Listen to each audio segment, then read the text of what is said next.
नमस्कार, खाद्य लेबलिंग श्रृंखला के तीसरे एपिसोड में आपका स्वागत है। हमारे पिछले एपिसोड में हमने खाद्य लेबल के सबसे महत्वपूर्ण भाग पोषण लेबल पर चर्चा की थी। तो इस एपिसोड में हम खाद्य लेबल के अन्य घटकों पर ध्यान केंद्रित करेंगे। सबसे पहले हम उत्पाद के नाम से शुरुआत करते हैं। हर खाद्य पैकेज पर उत्पाद का नाम सामने की तरफ साफ तौर पर लिखा होता है। इससे आपको पता चलता है कि आप क्या खरीद रहे हैं, जैसे केचप या जैम, ताकि किसी प्रकार का कोई भ्रम ना रहे। इसके बाद नेट क्वांटिटी के बारे में बात करते हैं। यह विवरण आमतौर पर पैकेज के सामने, किनारे या पीछे पाया जाता है। यह हमें पैकेज के अंदर मौजूद खाद्य पदार्थ की मात्रा बताता है, जिसमें पैकेजिंग का वजन शामिल नहीं होता। यह सुनिश्चित करने के लिए कि आप जो भुगतान कर रहे हैं वह आपको वापस मिल रहा है कि नहीं, उसके लिए इसे दोबारा जांचें। लॉट कोड या बैच नंबर की पहचान। यह संख्या रिकॉल या गुणवत्ता संबंधी समस्याओं के मामले में उत्पाद को ट्रैक करने के लिए महत्वपूर्ण है। यह उत्पाद के फिंगरप्रिंट की तरह होती है। अगला महत्वपूर्ण तत्व निर्माता या पैकर का नाम और पूरा पता है। यह जानकारी आपको बताती है कि उत्पाद किसने बनाया है या पैक किया है। यदि आपको कोई प्रश्न या चिंताएं होती हैं तो यह कंपनी से संपर्क करने के लिए भी उपयोगी है। इस जानकारी से पहले पैकेजिंग के आधार पर द्वारा निर्मित, द्वारा निर्मित और विपणन किया गया या फिर द्वारा पैक और विपणन किया गया जैसे उपयुक्त शब्द होंगे। यदि उत्पाद आयात किया जाता है तो लेबल में आयातक का विवरण और मूल देश भी शामिल होता है। इसके अतिरिक्त यदि भारत के बाहर निर्मित कोई खाद्य पदार्थ देश के भीतर पैक या बोतलबंद किया जाता है तो लेबल में मूल देश का नाम, साथ ही आयातक का नाम, पूरा पता और भारत में पैकेजिंग या बोतलबंद करने का स्थान शामिल होता है। इससे आपको यह जानने में मदद मिलती है कि आपका भोजन कहाँ से आ रहा है।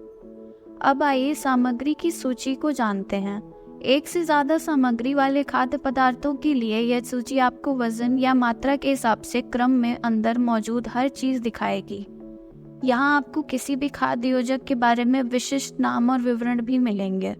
सामग्री को अवरोही क्रम में सूचीबद्ध किया गया है, इसलिए पहला आइटम सबसे ज़्यादा मात्रा वाला होता है।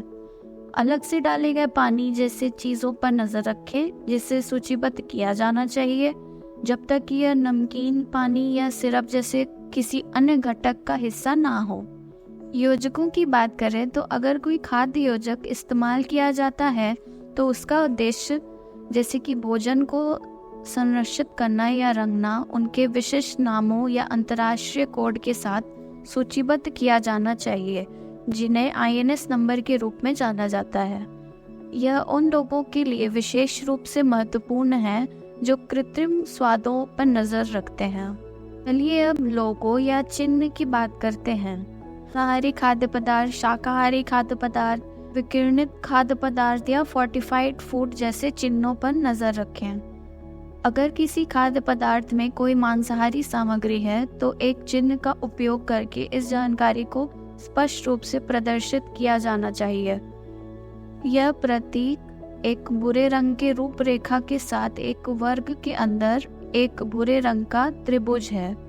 यदि भोजन में मांसाहारी सामग्री के रूप में केवल अंडे हैं तो निर्माता, पैकर या विक्रेता चिन्ह के साथ अंडे को भी शामिल कर सकता है।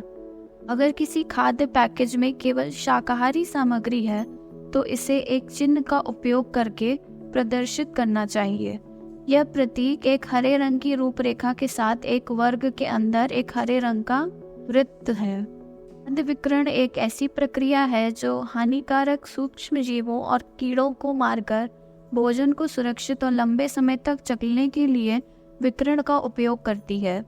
इसे खाद्य लेबल पर विकिरण के साथ उपचारित या विकिरण द्वारा उपचारित कथन के साथ एक हरे रंग के रेडोरा प्रतीक द्वारा दर्शाया जाता है।